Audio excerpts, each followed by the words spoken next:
mental health. So that's the question, right? Yeah.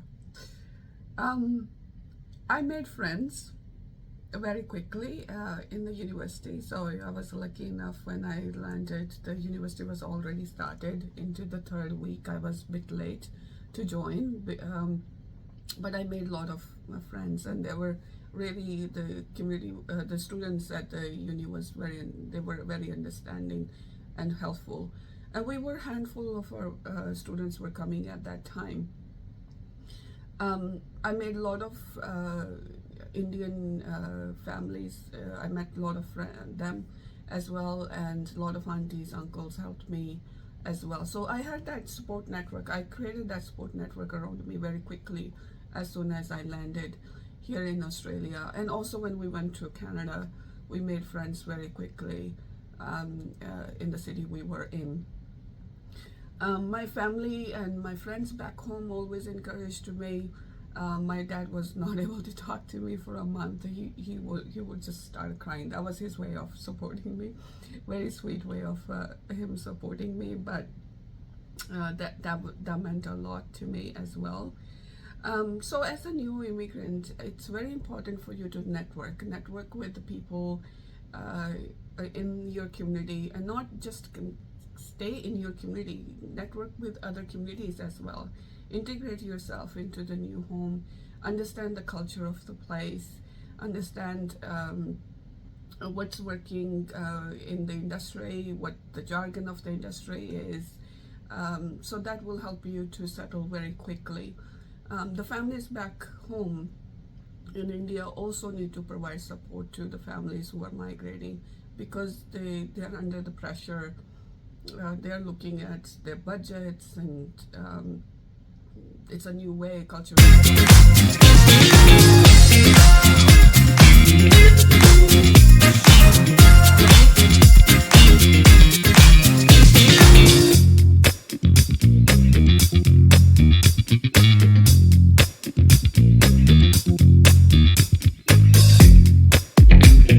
Yeah, that's a great question. How do you prepare yourself to migrate? So I was very young when I migrated from India to Australia as a student, as a single, and then as a family we migrated to Canada, and then back home to Australia. So I've done 3 times. Every time I've done it, I have said never again, but I can do it again. It's more fun migrating to a new country or a new city. It's rewarding for sure. You meet so many good people. You set new career. You reinvent yourself. So you learn a lot about yourself through the process as well. So I'm not going to talk about the visa process. That's a totally different application when you're a new migrant. What I'm going to talk about is it's the game of mental strength and resilience. So how do you prepare yourself to be a new migrant is very important mentally. You have to be very, very strong, have a lot of patience, be calm, because some plans just don't work, right? So once you're abroad, whether it's Australia, Canada, England, New Zealand, whatever the country is, you just don't have the same social network. You don't have the same culture that you have experienced back home. You don't have the same support network around you in your new country either. And also the financial flexibility that you enjoy back home, you just don't enjoy that abroad either. You are on a limited budget sometime, and calling home, my dad send me money, it doesn't work sometime.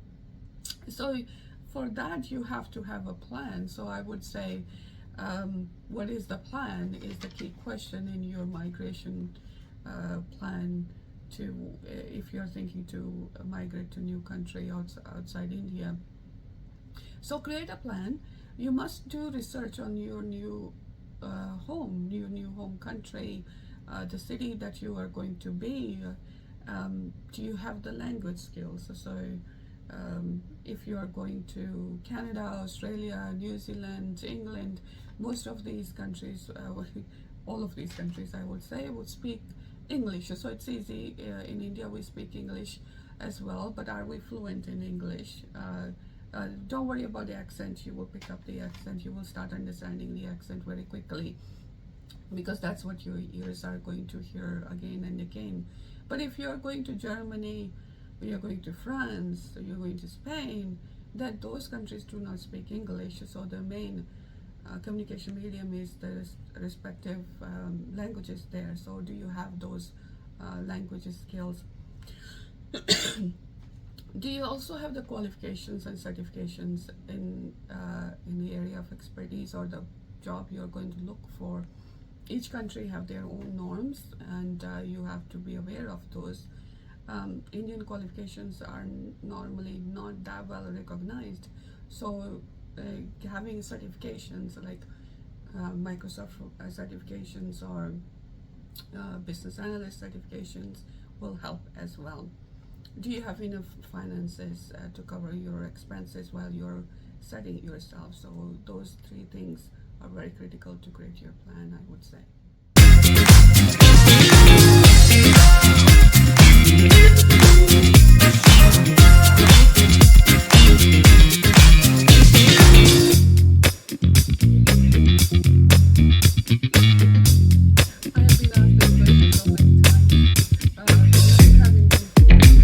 Australia or when I was in Canada, it was a common question for somebody who was migrating there. Do you have Indian food there? One of our friends shared a story with me that he's eating every single food that he can before he can come over. And I had to tell him that I was like, don't worry, you don't have to eat all of the food in India before you leave India.